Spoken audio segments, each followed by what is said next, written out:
Bienvenue à tous, bienvenue à Eric. C'est vrai, moi j'aime bien cette phrase qui dit que le confinement c'était presque facile et que le 11 mai les problèmes commencent.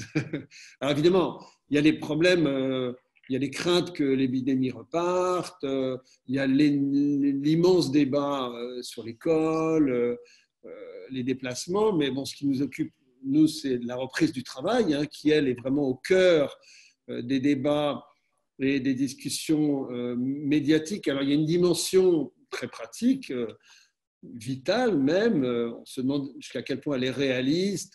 Gestes barrières, port du masque, nombre de mètres carrés par personne, écran plexiglas, etc., etc. Tous les jours, on entend ministres et chroniqueurs se prononcer sur ce sujet. Il y a une autre dimension aussi sur le travail, voilà, qui est très largement abordée plutôt via des chroniques autour d'une refondation de l'économie macro et micro et raison d'être des entreprises. Mais il y a une dimension fondamentale, nous semble-t-il, qui est complètement oubliée, évacuée, et comme assez souvent d'ailleurs, c'est l'humain. L'humain qui constitue l'âme, la valeur, le moteur de l'économie et des entreprises. Et pourtant, on sort de cette période de confinement avec des doutes, peut-être pour certains des peurs, de la fatigue, un sentiment d'impuissance, mais des envies aussi, en tout cas, beaucoup de questions, Eric. Et on sent que quelque chose de très fondamental est en train de se jouer dans notre rapport au travail, aux organisations, peut-être dans la pérennité de notre job aussi.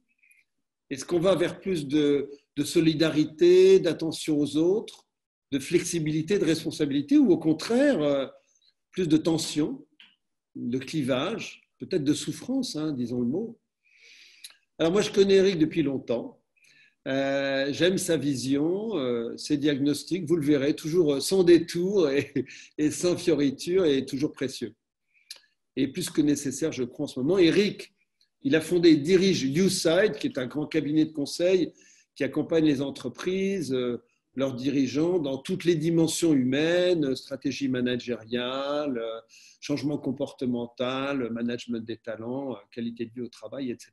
Puis Eric a publié beaucoup de livres, il est chroniqueur aux Échos.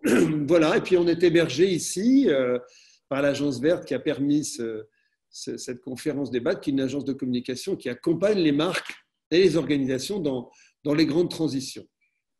Alors, je le répète, puisque maintenant, il y a encore plus de monde qui s'est connecté, je le répète. Donc, voilà, on sera ensemble pendant une petite heure.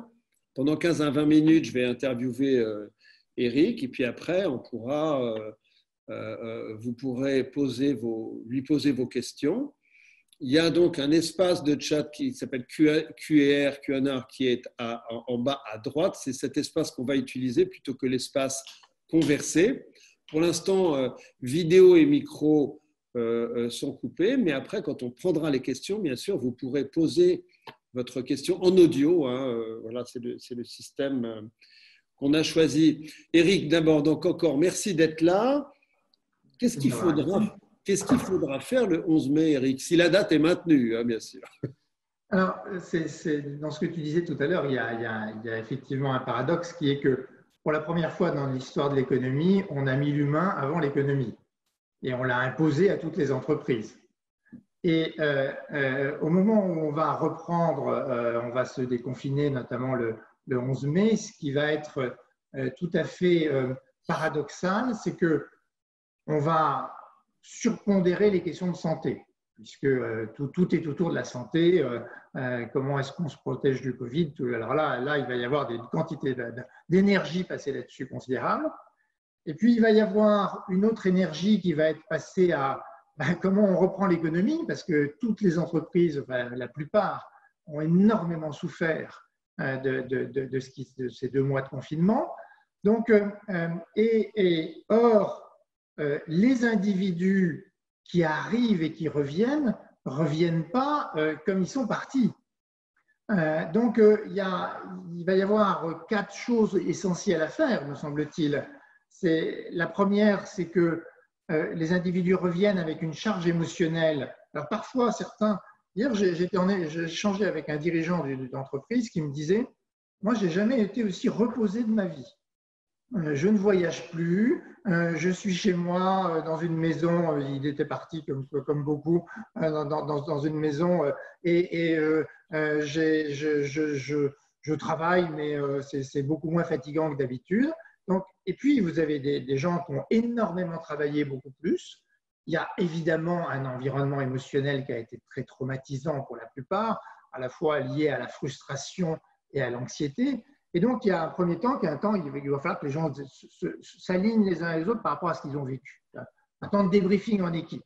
Parce que pour s'aligner un petit peu, comprendre un peu ce que les uns et les autres ont pu vivre. Et plutôt dans de petits groupes pour favoriser le partage. Au sein de l'équipe, parce que il y a vraiment quelque chose qui est central dans ce qu'on va vivre maintenant, ça va être cette notion de soutien social. Comme on est la caractéristique du monde dans lequel on se trouve, c'est l'inconnu. C'est-à-dire que ça ne nous est jamais arrivé d'être à ce point dans l'inconnu par rapport à un futur très proche. Aucun d'entre nous ne sait ce qu'il va faire de ses vacances, de façon sûre. Ça ne nous est jamais arrivé dans toute notre histoire d'avoir ce niveau d'inconnu par rapport, et là on est sur la semaine prochaine, on ne sait pas du tout la semaine prochaine, c'est comment les choses vont se passer. Et donc on a un des éléments essentiels qu'il va y avoir pour faire face à ça, c'est la qualité du soutien de l'équipe. Dans ce qu'on appelle la résilience, le fait de se soutenir et d'être très proches les uns des autres est absolument central. Donc, pour ça, il faut quand même repartir de ce qu'on a vécu et de là où on en est les uns et les autres. Et donc, premier temps, qui est un temps de débriefing, dans lequel on exprime ce qu'on a pu vivre. Alors, certains voudront exprimer, d'autres pas, mais en tout cas, c'est bien ça l'idée. Deuxième temps, il y a un temps qui est un temps dans lequel on a appris quand même beaucoup de choses de ces 2 mois dans une nouvelle façon de travailler. Et en quoi est-ce qu'on a été plus efficace? Qu'est-ce qui nous a manqué vraiment? Et qu'est-ce qu'on veut garder en termes d'efficacité, notamment d'agilité? On a plein de témoignages de choses qui se sont faites beaucoup plus vite que d'habitude, beaucoup dans une fluidité qu'on n'avait pas. On s'est plus fait confiance que d'habitude parce qu'on n'était pas à se marquer à la culotte les uns et les autres, et ça a souvent permis des choses plus rapides. On a fait parfois des réunions plus courtes. Alors tout le monde est un peu saturé du mode dans lequel on est là, qui est ce mode vidéo, mais en même temps, parfois, ça s'est montré plus efficace. Donc, qu'est-ce qu'on veut garder? Qu'est-ce qu'il y a de positif là-dedans? Comment est-ce qu'on réinvente notre façon de travailler différemment? Et puis, il va y avoir un troisième sujet qui va être le sujet de l'alignement des priorités, parce que alors, la contrainte économique, là maintenant, va être énorme. Toutes les entreprises vont faire des plans de coûts d'économie, d'une part, et deux, vont mettre entre guillemets une pression pour relancer les ventes, le chiffre d'affaires. Donc, tout le monde va être sous cette double contrainte. Il va falloir faire plus avec moins. Donc, comment est-ce qu'on s'aligne sur des priorités communes par rapport à ça et qu'on ne se disperse pas, qu'on reste sur des sujets communs ensemble par rapport à ça? Et puis, dernier point, il y a un sujet qui est un sujet de gestion de l'énergie. Une partie des gens ont été en sous-charge, en sous-énergie, et ces gens qui ont été en sous-énergie, il faut voir comment est-ce qu'ils vont remonter en énergie. Et puis, il y a une partie des gens ont été, au contraire, ont donné énormément, sont épuisés. Et attention à ne pas redemander à ces gens auxquels on a demandé de faire un sprint et d'aller très très vite et qui vont avoir maintenant à faire un marathon, parce qu'on sait que cette crise va durer. On ne sait rien, sauf que cette crise est probablement beaucoup plus longue que ce qu'on pense. Donc, ce à quoi il faut qu'on se prépare, c'est cette durée de la crise. Donc c'est ces 4 points sur lesquels il va falloir être très vigilant pour prendre en compte la dimension humaine, cette dimension de débriefing. Qu'est-ce qu'on tire de positif sur notre façon de travailler qu'on veut garder, de façon à ne pas retomber dans les habitudes précédentes. Comment on se réaligne sur nos priorités, Et puis, cette dernière dimension, comment est-ce qu'on aide chacun à gérer son énergie dans cette situation? Éric, attends-toi à l'inattendu. C'est la phrase d'Edgar Morin qu'on a beaucoup lu. Il était là, il disait, moi à mon âge, j'espérais me reposer, j'ai jamais autant réfléchi que en ce moment. Et vraiment, on a besoin d'éclairage comme ça. Donc c'est un rappel, tout simplement, c'est un rappel à la fragilité de la vie et aux incertitudes qui la composent. Pourtant, en entreprise, des certitudes, c'est ça qu'on attend d'un leader. Comment faire? Je crois que Quelle certitude amener à ses salariés, à ses managers? Alors, c'est très très important, cette posture du leader dans cet environnement de l'inconnu. On a un environnement qui est d'inconnu extrêmement fort. Donc, en gros, l'image qu'on peut prendre, c'est que chaque entreprise est comme un bateau qui navigue dans un brouillard terrible et il n'a pas les instruments pour savoir ce qu'il y a devant, derrière, etc. et ce vers quoi il va. Donc, sur quoi doit travailler le leader? Il ne va pas dire moi je sais où je vais dans le brouillard, vous inquiétez pas, c'est parce que personne ne le croira. Il ne va pas non plus dire oh là là, c'est la catastrophe. Vous voyez dans quoi on est, on peut se planter à tout moment. Parce que là, il augmente effectivement la charge anxieuse de tout le monde. Il doit se recentrer et aider tout le monde à se recentrer sur ce qu'on contrôle et ce sur quoi on n'est plus dans l'inconnu, on est dans le connu. Qu'est-ce qu'on connaît quand on est dans un bateau dans le brouillard? On connaît son bateau, on connaît son équipage. Sur quoi est-ce qu'on peut jouer? C'est sur la façon de mener le bateau, sur la façon d'organiser l'équipage et sur le rôle de chacun dans la façon de piloter ça. Et donc, je vais recentrer tout le monde sur qu'est-ce qui dépend de nous, sur quoi est-ce qu'on peut agir, comment est-ce que, à partir de là, pourquoi ça me donne confiance? Parce que cette notion de confiance est absolument centrale. On voit bien à quel point tout le monde est en train de perdre confiance dans le futur. Donc, même le Premier ministre. Exactement. L'exercice du Premier ministre, de ce point de vue-là, était assez inquiétant parce que, en gros, en tant que dirigeant, il a dit aux Français, ça va dépendre et ça va dépendre et on verra. Donc, mais n'oubliez pas que vous n'avez pas fini d'en baver. Donc, il y avait la connotation émotionnelle négative. Il y avait plus d'incertitude encore, plus de complexité. Donc, c'est exactement, je pense, le contraire de ce qu'il faut faire. Il faut simplifier. Écoutez, voilà sur quoi il faut se focaliser. Il faut ramener sur qu'est-ce qu'on connaît. On connaît un certain nombre de choses. C'est notre façon de travailler, notre impact, notre compétence, notre capacité à travailler ensemble. Ça, on le sait. On sait qu'on peut jouer là-dessus et on le connaît. Et on connaît la qualité de notre entreprise et avec quoi est-ce qu'on peut jouer à l'intérieur de notre entreprise. Éric, là je vois qu'il y a des gens qui commencent à poser les questions, on va les prendre dans quelques minutes, attendez un petit peu, et on va échanger. Éric, alors on a parlé du leader, maintenant je parle des salariés. Comment est-ce qu'on retourne au travail quand on a peur? Alors, surtout, la première chose, c'est face aux gens qui ont peur, il ne faut surtout pas leur dire n'ayez pas peur. Parce qu'il n'y a rien qui augmente plus la peur que dire, c'est comme l'enfant qui a peur du noir.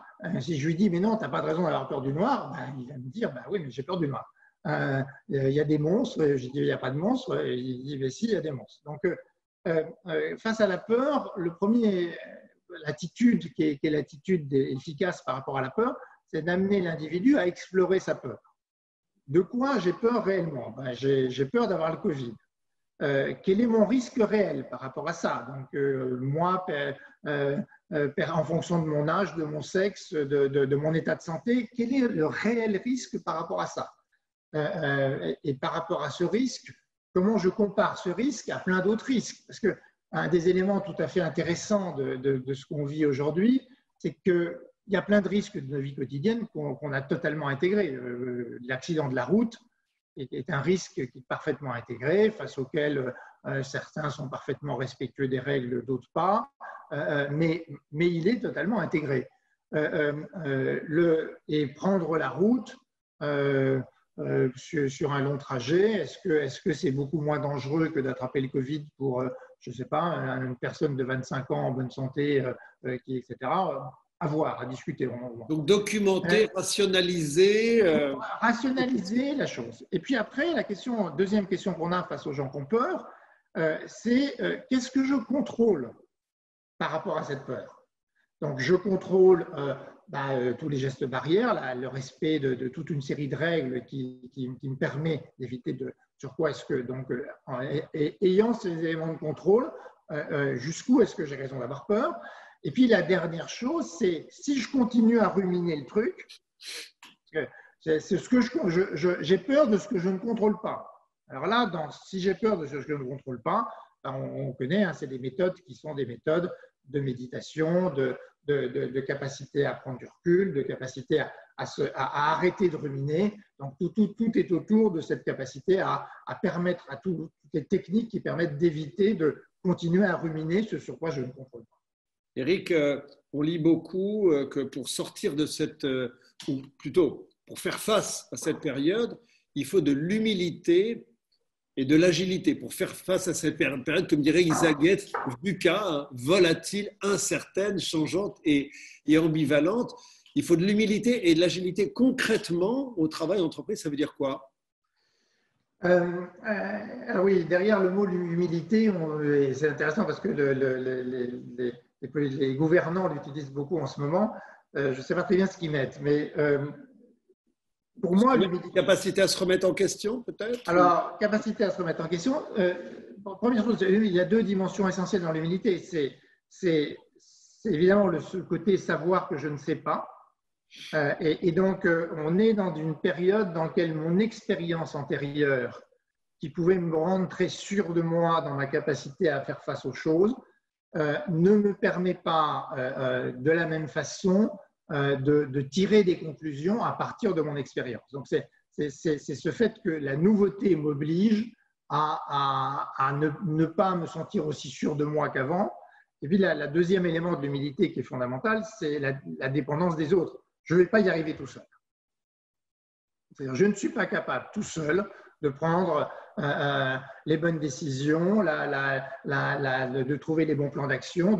Je suis en dépendance vis-à-vis d'une intelligence collective, vis-à-vis d'autres compétences, donc j'ai besoin des autres. Donc l'humilité, c'est ça. L'agilité, c'est cette capacité de questionnement et de remise en cause permanente qui me permet de régulièrement m'interroger sur est-ce que ce vers quoi, ce que j'ai décidé, ce vers quoi on va. Donc, c'est le contraire de ce qu'on appelle la psychologie de l'engagement. On sait tous que la psychologie de l'engagement, c'est que quand j'ai décidé quelque chose, je persiste dans ma décision. Ma décision, d'une certaine façon, m'engage à continuer dans le même sens. L'humilité, c'est exactement l'inverse. L'agilité, c'est exactement l'inverse de ça. C'est que je remets en cause ce que j'ai pu décider à un moment donné, je repriorise en fonction d'éléments nouveaux qui arrivent. Donc, je garde cette capacité à prendre en compte des éléments nouveaux et ne pas les voir par rapport à ma décision précédente et à rehiérarchiser et à remettre un plan d'action très vite en route. Donc, c'est ça l'agilité, cette habilité à ne pas me laisser piéger par mes propres décisions qui m'engagent dans un système qui ne fait que je ne vois pas ou j'atténue, je nie les éléments autour de moi.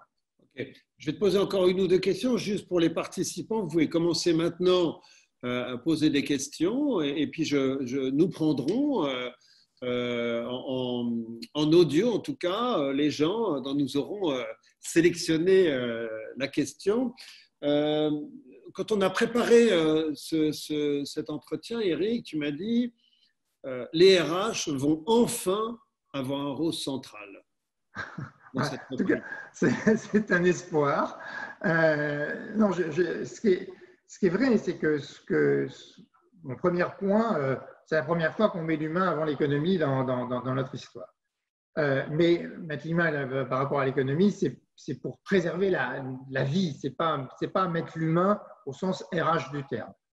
En revanche, une des expériences vraiment, je pense que toutes les entreprises ont vécu, c'est qu'elles ont vécu cette crise et ce qui a fait la différence, mais réellement la différence, c'est qu'en vivant cette crise, elles se sont aperçues que l'engagement d'un certain nombre, et pas de tous, et l'engagement, la débrouillardise, la prise de responsabilité d'un certain nombre d'acteurs a été totalement différenciante. Et ça, c'est quelque chose qui est absolument fondamental à prendre en compte, me semble-t-il, pour la suite. C'est-à-dire que qu'est-ce qui fait que ces gens-là ont été surengagés? Et on voit bien qu'il y a des entreprises dans lesquelles les dirigeants ont été très attentifs à cette dimension humaine, au respect de l'individu, et on fait passer le respect de l'individu avant. Et là, on a trouvé un engagement des acteurs. Et puis, il y a des entreprises dans lesquelles les dirigeants, ce qu'ils ont montré avant tout, c'est d'une part leur propre inquiétude par rapport à leur entreprise et avant tout les sujets économiques sans prendre en compte les individus. Et je pense que ces entreprises-là vont avoir beaucoup de mal à redémarrer parce que les gens qui auront été mis au chômage partiel dans des entreprises dans lesquelles ils n'auront pas eu envie, on va avoir du mal, on va être beaucoup dans la contrainte. Il y a des entreprises dans lesquelles déjà on est dans la contrainte pour ramener les gens au travail. Donc, voilà, je pense que le RH, évidemment, il est au cœur du cœur de tout ça parce qu'il est celui qui montre que la vraie différence se fait dans la façon qu'on a d'être en interaction et dans la façon qu'on a de prendre en compte cette dimension de l'individu à l'intérieur de l'entreprise pour avoir des individus engagés, responsables, qui donnent envie, qui ont des idées, qui développent un certain nombre de choses différentes et nouvelles. Ok, Eric, une dernière question. Après, je vais prendre une question intéressante d'Hélène. Le télétravail, on ne parle que de ça. Alors, on a l'impression que le sujet n'est plus tabou, mais qu'est-ce qu'on a appris ou qu'est-ce qu'on est en train d'apprendre en positif et en plus négatif du télétravail? D'abord, il y a un tabou qui est tombé pour beaucoup de dirigeants. Beaucoup de dirigeants ne voulaient pas en entendre parler. Beaucoup de dirigeants étaient dans l'idée que le télétravail, on gardait la perspective que si je n'ai pas la personne sous la main, elle va glander. Si elle est chez elle, tu ne vas pas me faire croire qu'elle est chez elle, elle va être devant son ordinateur tous les jours. Alors, surtout que, contrairement aux États-Unis, tu sais qu'aux États-Unis, il y a des outils d'observation, des logiciels d'observation des gens en télétravail qui permettent de les marquer à la culotte sur tout ce qu'ils font quand ils sont en télétravail. En France, on n'a pas ça. Donc on se dit, oh là là, en fait, il me dit qu'il est en télétravail, mais il fait autre chose chez lui. Donc, un point positif, un point négatif, peut-être. Ce point, le point très positif, c'est que le tabou est tombé. Et que toutes les entreprises maintenant, tous les dirigeants que je rencontre disent, on va faire plus de télétravail. Donc ça, ça c'est sûr que ça va changer la façon de travailler. Le point négatif, il est lié au fait que on voit bien que le soutien social, la finesse d'échange qu'on a les uns avec les autres. Alors, je parle là des réunions en télétravail. Passe beaucoup par le non-verbal des acteurs. Alors, quand on est tous les deux là, je vois ton non-verbal et tu vois le mien. Mais par rapport aux 57 personnes qui sont là à nous écouter, je parle dans le vide. Je ne sais pas du tout si elles approuvent, si elles sont en désaccord. Et donc, il y a quelque chose qui est beaucoup moins fin dans la qualité du jeu relationnel parce qu'on perd une dimension absolument centrale qui est le non-verbal. Et puis, tu es psychiatre, Eric, c'est quand même épuisant le télétravail. Ah ben, c'est épuisant. Oui. La visio, pardon. Bien sûr, l'enchaînement de la visio. D'ailleurs, la grande règle à avoir, c'est de jamais enchaîner les visios. Hélène, bonjour Hélène. Elle n'a pas de micro, Hélène. Oui, et vous avez… Bonjour. Bonjour Hélène. Bonjour. Alors, Bonjour Arnaud, bonjour Eric.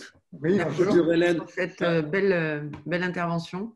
Vous avez une question un petit peu longue là. Quelle est votre… Enfin, vous avez, on va dire, un certain nombre d'interrogations. Quelle est la question que vous avez envie de poser à Eric par rapport à…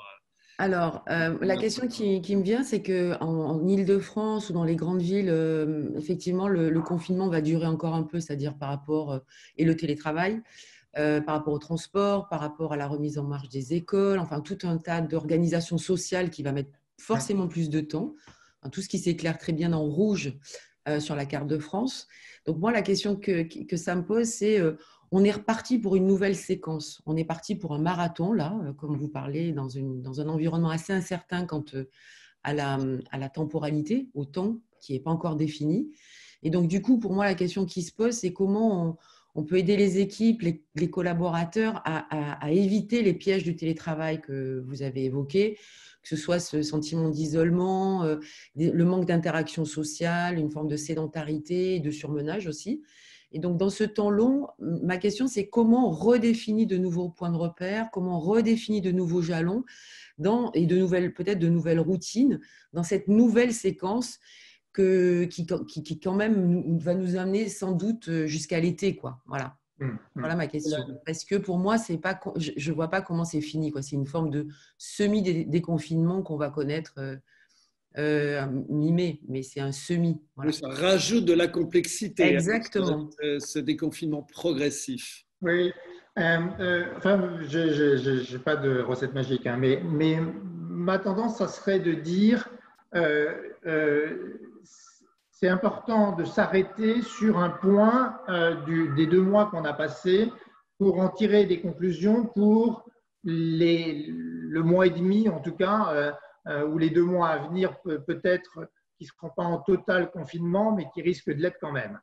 Je pense qu'il faut le faire par équipe. Il faut que faire un bilan, non pas du travail qu'on a au quotidien, mais de la façon qu'on a de travailler.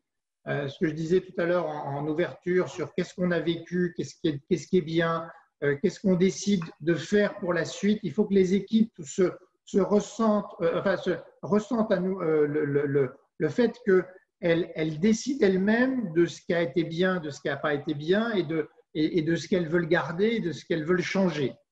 Ça, je crois que c'est toujours pareil, hein. Plus on est en contrainte, plus l'enjeu qu'on a sur le plan managérial, c'est de voir sur quoi, de redonner de la marge de manœuvre, que chacun retrouve de la marge de manœuvre à l'intérieur de la contrainte. Donc, où est notre marge de manœuvre dans la contrainte? Ça, c'est quelque chose qui est absolument central. Ça, c'est sur le plan collectif. Et sur le plan individuel, il faut absolument que tous les managers aient des entretiens individuels avec les uns et les autres, non pas sur la performance de travail, mais sur ce qu'ils vivent et sur la façon dont ils vivent et comment est-ce qu'ils supportent les choses et comment est-ce qu'on peut les aider individuellement parce qu'à l'évidence, il y a des gens qui sont en grande souffrance, on le sait bien, les jeunes mères avec des enfants dans des appartements petits, c'est souvent très, très difficile, par exemple. Merci Eric. Aurélie, est-ce que vous voulez poser votre question? Oui, bonjour. Moi, je voulais revenir sur la prise en compte des impacts sociétaux et de la nécessité de gérer actuellement, de se focaliser sur ce qui est contrôlable. Et du coup, le rôle du RH pour travailler sur l'engagement des collaborateurs. Au-delà de ce rôle de RH, il y a quand même une problématique autour du temps long, avec cette incertitude. Comment est-ce qu'on peut réaligner on va dire l'ambition, les prises de conscience sociétales que nous avons tous eues et puis les valeurs de l'entreprise? Je crois, Aurélie, que c'est sûr qu'on est dans des moments dans lesquels je pense qu'on n'a jamais eu autant besoin de ramener du sens. Et le sens, il est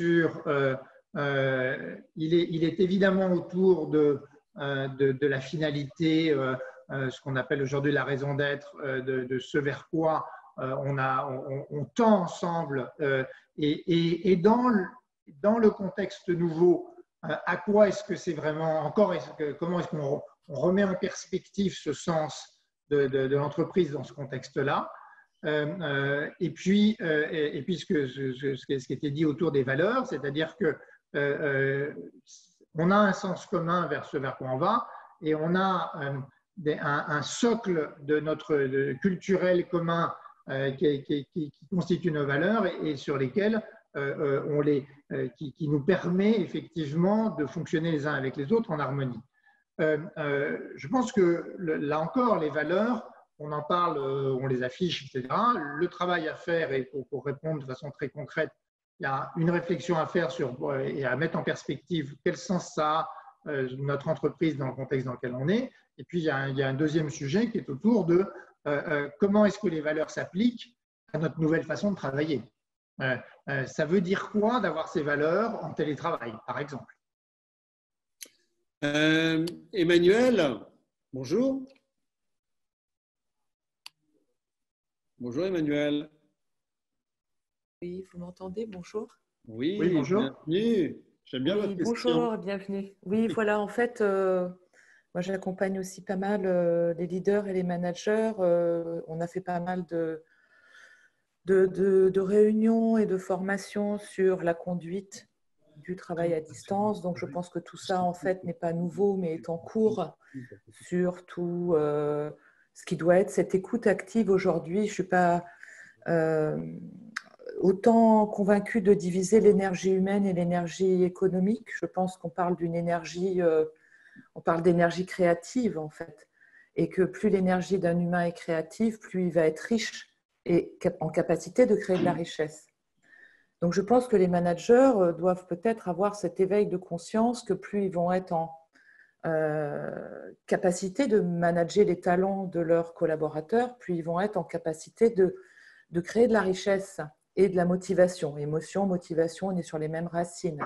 On est humilité, humain, on est sur la même racine, hein. Humus, la terre, notre terre intérieure. Plus notre terre intérieure est fertile, plus on va être fertile pour notre entreprise. Donc, je pense qu'il y a quand même une éducation, entre guillemets, hein, puisqu'on parle beaucoup d'éducation. On est peut-être, pendant cette période de confinement, on est peut-être tous un peu redevenus aussi des enfants confinés dans notre ventre maison, qui est devenu aussi le lieu où on travaille, en fait, où tout a été un peu remis à plat. Et ça nous a tous montré un peu notre capacité et nos différences. Et donc, moi, ce que j'aimais bien, pardon de vous couper dans votre question, Emmanuel, au fond, Eric, comment est-ce qu'on équipe les leaders à devenir des pros de l'écoute? Je reprends vos mots, Emmanuel, mais que je trouvais très, très juste, si vous le permettez. Des pros de l'écoute. Ça, c'est ton boulot. Hein. Oui, mais comme toujours, hein, quand on parle, alors l'écoute, c'est un comportement, donc c'est une compétence comportementale. Et comme toujours, quand on veut transmettre une compétence comportementale, ça passe par trois choses. C'est d'une part, il faut que la personne en soit convaincue et qu'elle ait vraiment envie de l'acquérir. Et c'est peut-être le plus difficile pour les dirigeants parce que, encore une fois, vous dites qu'il n'y a pas l'humain et l'économique sont très liés. C'est une conviction très forte que vous avez. Mais un dirigeant, il va prendre des décisions. Typiquement, en ce moment, quasiment tous les dirigeants vont prendre des décisions de réduction des coûts. Quand vous faites une décision de réduction des coûts, comment vous répartissez cette réduction des coûts? Est-ce que vous la faites sur le développement des collaborateurs, donc tout ce qui est lié à la formation? Est-ce que vous le faites sur les budgets ou le temps qui est consacré à la convivialité à l'intérieur de l'entreprise? Est-ce que vous le faites? Sur quoi est-ce que vous le faites? Sur quoi est-ce que vous faites porter cette réduction? Et on voit bien qu'il y a des choix d'entreprise dans lesquels cette dimension n'est pas du tout importante et d'autres dans lesquels on se dit, par rapport aux convictions que vous exprimez, Emmanuel, c'est évidemment par rapport à cet humus dont vous parlez, cette capacité de l'individu à à exprimer sa créativité, son envie, que ça va être essentiel. Et donc, comment est-ce que je préserve ça à tout prix? Donc, pour avoir un dirigeant qui écoute, il faut d'abord qu'il soit convaincu que c'est utile et qu'il va en avoir, que ça. N'oublions jamais qu'on est dans l'entreprise et que il faut que tout ce qu'on fait dans l'entreprise, dans le cadre de l'entreprise, c'est par rapport à une conviction profonde que c'est plus efficace. Le dirigeant, s'il pense que ce n'est pas plus efficace d'écouter, vous pouvez lui transmettre toutes les méthodes d'écoute, ça ne sert à rien. Mais s'il pense que c'est important, mais qu'il ne sait pas au fond très bien comment faire et comment.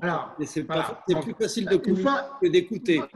Voilà, une fois qu'il est persuadé que c'est important, et mon point est que faire très attention quand on est en changement comportemental au fait qu'on squeeze très souvent cette phase dite motivationnelle. Les gens sont convaincus, bien sûr. Voilà, cette phase motivationnelle. Donc, si on on squeeze la phase motivationnelle, on peut donner toute la technique. Bon, après, le deuxième problème qu'a le dirigeant dans l'écoute, c'est que le dirigeant, il est par nature celui qui parle. Et donc, il faut lui montrer que l'écoute est une activité et quelque chose d'actif. Et que écouter, ce n'est pas se taire et ne rien dire, c'est chercher à comprendre et creuser. Et donc déjà, ça l'aide énormément le dirigeant de savoir qu'il peut avoir cette opportunité. Écouter n'est pas passif, mais est actif. Parce que bien écouter, c'est pousser, c'est creuser, c'est poser des questions, et puis ça va être de reformuler, c'est synthétiser. Donc, et là, il redevient actif, ça le rassure beaucoup. Après, on va lui donner les techniques habituelles, cadrage, questionnement, reformulation, etc., qui permettent de faciliter l'écoute. Voilà. Pour la question de… Bonjour Hélène. Hélène, ton micro est éteint. Oui, non, voilà. Mais Hélène, elle est… Attends. Bonjour à tous les deux, merci pour le démarrage de matinée. Oui, moi j'avais une question, on entend aussi beaucoup humilité, agilité, mais on entend aussi beaucoup solidarité. On voit que les individus qui sont les employés se sont révélés dans des actions solidaires autour d'eux, etc. Comment est-ce qu'on va pouvoir garder ça en entreprise en conciliant évidemment les impératifs économiques à votre avis? Oui, je suis d'accord. La question de la solidarité émerge beaucoup dans ce qu'on est en train de vivre. Alors, on le voit beaucoup dans des différents sujets concernant les soignants notamment. Et puis, dans la solidarité, il y a deux choses. Il y a la solidarité à l'intérieur de l'entreprise entre les acteurs et il y a la solidarité de l'entreprise qui s'inscrit dans une dynamique de développement durable ou de sens. L'exigence de sens, on voit bien que dans ce qu'on est en train de vivre, va être beaucoup, beaucoup plus forte. Et donc, l'enjeu des dirigeants va être en permanence de remontrer que ce qu'on est en train d'inscrire et les décisions qu'on prend s'inscrivent dans un sens général qui permet aux uns et aux autres de rentrer dans cette dimension de solidarité. Et puis après, il y a la solidarité à l'intérieur de l'entreprise. J'en disais un mot tout à l'heure sur ce qu'on appelle le soutien social. Pour moi, c'est un élément absolument de premier plan.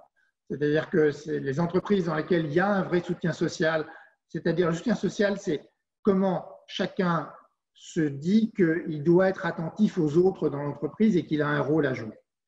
Et là, on est vraiment dans une culture d'entreprise à développer, à cultiver et à travailler, et une certaine disponibilité à donner aux acteurs pour que je me sente co-responsable de la situation de mon collègue.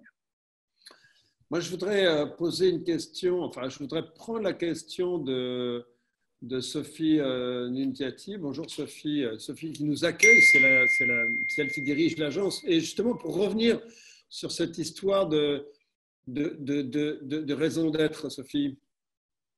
Oui, bonjour. Est-ce qu'elle va être nécessaire ou est-ce qu'elle va être abandonnée? C'est un peu ça votre question, non? Oui, bonjour. Merci à tous les deux. Bonjour Sophie. Merci Eric. Oui, à l'agence, on travaille beaucoup sur la raison d'être des entreprises, on les accompagne, qui donnent finalement un pourquoi aussi aux salariés. Et la question, c'est est-ce que c'est pas encore devenu plus essentiel? Est-ce que ça permet à l'entreprise et ses salariés de mieux passer le cap? Une raison d'agir, on va dire. Ou est-ce qu'au contraire, Eric, raison d'être, c'est bien, mais on n'a plus le temps? Alors, moi, j'ai absolument la conviction que si on commence à dire ça, on n'a plus le temps là-dessus, dans le contexte dans lequel on se trouve, on va avoir énormément de gens qui vont décrocher. En tout cas, qui vont décrocher, encore une fois, qui vont décrocher beaucoup plus sur le plan de ce dont Emmanuel parlait tout à l'heure, c'est-à-dire leur créativité, leur envie de donner ce qu'ils ont en eux dans l'entreprise. Ils resteront là, parce qu'on se prépare à une crise économique très difficile, avec un chômage très fort. Donc, tout le monde va s'accrocher à son job et tout le monde va être très inquiet de risquer de perdre son job. Mais l'enjeu qu'ont les entreprises, c'est comment est-ce qu'elles tirent le meilleur de l'ensemble de leur population. Et là, moi, ma conviction très profonde, c'est que cette notion de se dire je m'inscris dans quelque chose dans laquelle je sens une très forte fierté d'être là, dans cette entreprise, je n'ai pas envie du tout d'être dans une autre entreprise, c'est là que je veux être, va faire vraiment une différence essentielle dans le monde dans lequel on vit, dans lequel, ce dont on disait, hein, cette adaptabilité, cette créativité, cette souplesse va être absolument centrale. Et la souplesse, c'est quand même un effort. Et avoir des gens qui sont complètement dedans par rapport pour avoir cette souplesse est différenciant. Ça, je crois que c'est très très important à comprendre. Et je pense que les dirigeants, alors on va avoir, comme toujours, hein, les dirigeants, ils sont le reflet de leurs propres angoisses. Donc vous allez avoir des dirigeants et de leurs propres convictions. Donc des dirigeants qui vont être totalement dans l'économique. Et puis d'autres qui vont comprendre ça et qui vont effectivement travailler autour de ça. J'avais envie de prendre la question d'Olivier. Oui. Olivier, bonjour. Olivier, votre micro est fermé, je crois. Oui. Voilà. Ah, voilà. Bonjour Olivier. Bonjour Olivier. Bonjour. Vous avez posé une question intéressante sur les bullshit jobs. Oui, parce que je lisais des interviews de David Graeber et c'est vrai que certains d'entre eux, il y a des gens il y a des métiers ou des activités qui ont été jugés non essentiels. On a dit à ces gens-là, rentrez chez vous, confinez-vous. Et puis aussi, le télétravail fait que certains ont moins travaillé ou pouvaient faire leur travail en quelques heures seulement. Oui, ou certains ont décroché tout simplement. Hein, Voilà, ont décroché. D'autres, effectivement, ont travaillé plus que d'autres. Mais est-ce qu'il n'y a pas une espèce de spleen qui pourrait naître du fait qu'on sent que son métier ou sa contribution est finalement non essentielle et que on pourrait considérer, découvrir que son métier finalement fait partie des bullshit jobs, selon David Graeber, alors qu'en temps ordinaire, comme on est très occupé, on ne s'en rend pas compte. Alors, Olivier, moi j'ai envie de dire, ce qui se passe, c'est à mon avis exactement le contraire.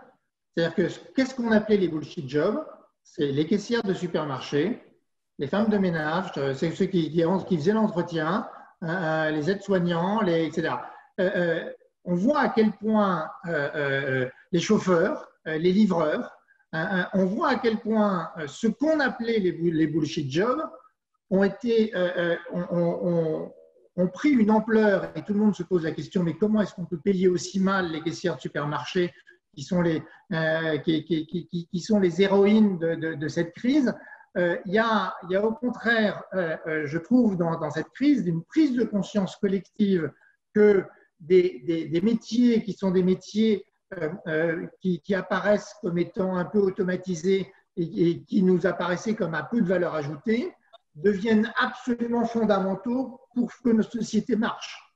Et je pense que cette crise est au contraire, par rapport à ces bullshit jobs, l'occasion dans chaque entreprise de montrer que tout le monde est hyper important. et que tout le monde a quelque chose d'absolument essentiel et que ce n'est pas seulement ceux qui pensent ou ceux qui ramènent le chiffre d'affaires qui comptent. Et que l'entreprise, elle tient, elle a tenu l'entreprise parce que des informaticiens ont pu permettre que chacun des collaborateurs puisse faire du télétravail alors que ce n'était pas prévu, enfin, des tas de choses de ce type-là. Et que le chef d'entreprise, il n'avait pas beaucoup de valeur ajoutée dans ces moments-là, et que ce qu'on fait que le truc tenait, c'était les bullshit jobs. Donc, je crois au contraire que cette crise est très, très intéressante pour ramener ce qu'on appelait les bullshit jobs à une vraie utilité, à une prise de conscience collective d'une vraie utilité essentielle. Hélène, vous aviez une autre question? Laquelle d'Hélène, en fait? Bonjour, Hélène. Bonjour. Oui, c'est vrai. Oui, j'avais une autre question. Quand on se retrouvera, en fait, quand on va se retrouver physiquement, ma question, c'est comment on va réenchanter le travail en équipe, ce plaisir qu'on a à se retrouver, de faire communauté. Parce qu'en fait, c'est quand même ça c'est un peu le sel de l'aventure, hein, cette communauté de femmes et d'hommes qui forment une entreprise. Donc voilà, pour le coup d'après, ma question, c'est comment on fait pour se retrouver, en fait? Eric, comment on fait pour se retrouver quand on ne se va pas tous se retrouver le 11 mai, hein, parce que Exactement. Ça va être très progressif, il va y avoir, ça va être presque pire dans certaines entreprises, ceux qui seront revenus, ceux qui ne peuvent pas, ne veulent pas. Comment est-ce qu'on fait pour recréer ce collectif? Non, mais je crois que je n'ai pas de réponse toute faite pour toutes les équipes. Ouais. Je pense que la question d'Hélène est vraiment essentielle et que les équipes doivent y réfléchir par équipe. C'est-à-dire qu'on a besoin de se retrouver. Qu'est-ce qu'on choisit de faire pour se retrouver? C'est quoi notre plaisir? Parce que le plaisir de l'équipe, elle n'est pas toujours la même en fonction des équipes. C'est quoi le plaisir qui est le nôtre? Et comment ce plaisir, on le cultive? Comment on se donne les moyens de le cultiver? Donc, je pense que ça serait prétentieux et ça serait une mauvaise façon, je pense, d'aborder le sujet que de donner une réponse toute faite à ça. Il faut que les équipes elles-mêmes élaborent autour de ça. Eric, il y a plusieurs personnes qui sont revenues sur l'histoire des bullshit jobs, peut-être pour préciser davantage la question d'Olivier, en tout cas ce qu'ils en ont ressenti. Marie-Pierre, bonjour. Oui, bonjour. Bonjour Marie-Pierre. Votre question, vous voulez revenir, vous n'êtes pas la seule sur les bullshit jobs. Effectivement, on a bien vu ceux qui étaient traditionnellement considérés comme bullshit jobs de la société qui avaient pris une part essentielle, et au moins une part de visibilité dans la pandémie. Moi, ma question aujourd'hui, c'est que avant la crise, un certain nombre de métiers ou d'orientations avaient été prises au sein même des entreprises, soit par la création d'un certain type de mission ou des choses comme ça. Et la question peut se poser aujourd'hui, est-ce que la transformation de ces fameux bullshit jobs vont venir intégrer l'entreprise parce qu'elle va se recentrer, on va dire, sur ses activités essentielles? Et j'ai bien entendu que à la fois les informaticiens, etc., pouvaient prendre de la place, mais dans le cas d'une crise économique, les choix qui vont être amenés à faire, est-ce que les bullshit jobs ne vont pas justement concerner les gens qui, au final, à développer une autre vision qui pouvait participer des valeurs de l'entreprise, mais qu'elle supprimera pour des raisons économiques? C'est possible, Marie-Pierre. Alors là, vraiment, je pense que c'est un risque. C'est un vrai risque et on verra les entreprises qui intégreront, valoriseront et du coup se poseront la question de en quoi est-ce que ça apporte plus de valeur d'intégrer et de valoriser. Et puis, vous aurez des entreprises qui raisonneront comme vous le dites, qui, pour des raisons économiques, vont externaliser, retailoriser, enfin, tout ce qu'on a vu depuis, ce qu'on voit maintenant depuis 20 ans, c'est-à-dire ces bullshit jobs qui sont totalement dévalorisés, taylorisés et réduits à leur moindre coût. Donc, oui, c'est un risque. Mais encore une fois, problème, c'est la première fois, la note positive sur laquelle j'insistais, hein, c'est que c'est la première fois, moi, depuis que je suis dans le monde du travail, donc plus de 30 ans, que je vois à quel point il y a une prise de conscience que ces bullshit jobs sont pas si bullshit que ça, parce que c'est eux qui font tenir le truc. Et Eric, comment est-ce qu'on va pouvoir, alors c'est une question un peu générale, ça dépend de la taille des entreprises aussi, mais comment est-ce qu'on va pouvoir co-construire une nouvelle manière de travailler, ou entre salariés, ou avec les partenaires sociaux, comme ça On va pouvoir co-construire si on veut construire. C'était la question d'Hélène sur comment est-ce qu'on retrouve le plaisir. On retrouve le plaisir si on le co-construit ensemble. C'est-à-dire que la co-construction, c'est un choix véritablement de mode de management dans lequel on met les acteurs vraiment à se dire maintenant, comment est-ce qu'on avance ensemble dans quelque chose auquel on croit ensemble et qu'on a envie de faire ensemble. Donc, et puis après, on retrouvera, mais de toute façon, c'est là où le monde nouveau, moi je ne sais pas trop ce que ça va être, mais je pense qu'on va retrouver des réflexes antérieurs pour certains dirigeants, et puis d'autres vont probablement être secoués par ce qui s'est passé et changer un certain nombre de choses. Quand on a préparé cet entretien, tu m'as dit aussi que les règles qui sont évidemment tout à fait normales et essentielles au retour du travail, elles pouvaient quand même avoir des effets ou stressants ou déresponsabilisants. C'est intéressant de l'évoquer. Les règles, attends, je vois toutes les règles édictées par exemple, par la ministre Muriel Pénicaud hier, on va dire, toutes ces règles, ce nombre de règles à appliquer. Alors, c'est c'est vrai que typiquement pour l'agence verte qui est là, qui doit avoir qui a forcément des salariés. Si demain elle veut faire revenir ses salariés, eh bien, il faut qu'elle désinfecte 2 fois par jour ses locaux. Très clairement, en demandant ça à des PME, le gouvernement dit vous ne pouvez pas réutiliser vos locaux parce qu'aucune PME ne va avoir ni les moyens et de toute façon, il n'y aura pas l'offre sur le marché pour que toutes les PME de France puissent être désinfectées 2 fois par jour. Donc, on est exactement dans le sujet des masques du départ, c'est-à-dire il faut porter des masques, mais on n'en a pas. Il faut désinfecter, mais il n'y a personne pour désinfecter. De toute façon, les coûts de désinfection vont être tels que ça ne sera pas possible. Donc, il y a quelque chose dans la contrainte, là, toute la question qu'on a, mais qu'on va retrouver dans l'entreprise, qui est une question sociétale, hein, on voit bien vis-à-vis du gouvernement vis-à-vis des maires concernant les règles concernant les écoles, par exemple. Le gouvernement vis-à-vis des entreprises concernant les règles sur l'hygiène, etc., qui est je reporte la responsabilité, je me couvre moi et je vous envoie des responsabilités qui est dans un cadre que de toute façon vous ne pourrez pas complètement appliquer et qui vous rendra responsable. Donc il faut faire très très attention à ça dans l'entreprise elle-même, parce que dans l'entreprise elle-même, on peut dire je mets un cadre qui est impossible à respecter. On avait vu ça il y a très longtemps dans les centrales nucléaires, dans lesquelles les cadres de sécurité étaient tels que, de toute façon, c'était impossible à respecter. Et du coup, c'était un système dans lequel, à la fin, qui est responsable?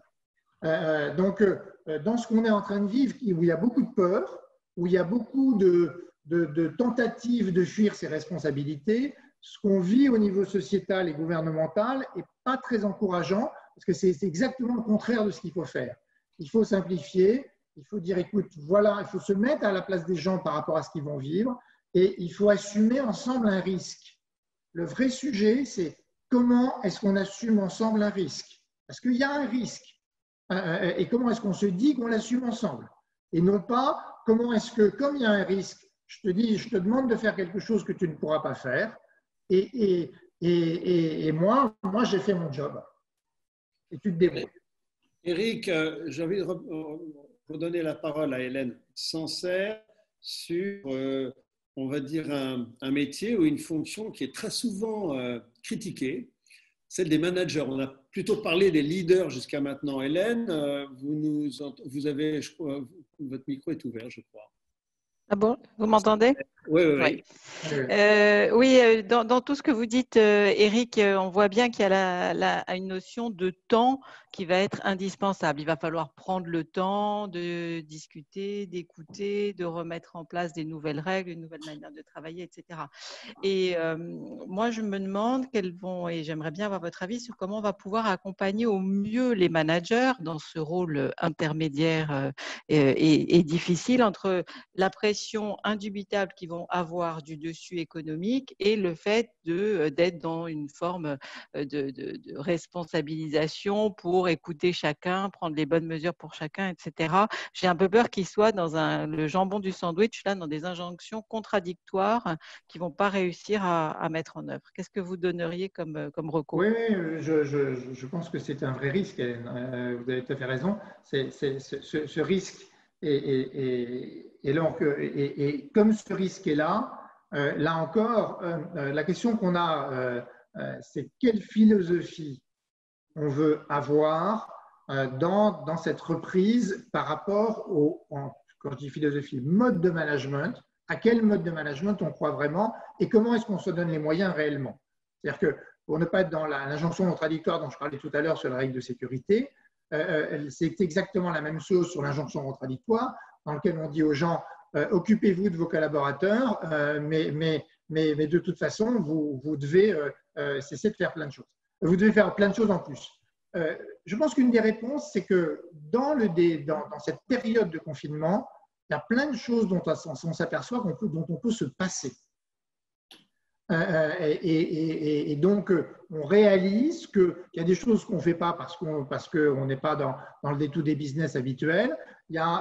On associe peut-être moins de personnes à toutes les réunions. On prend moins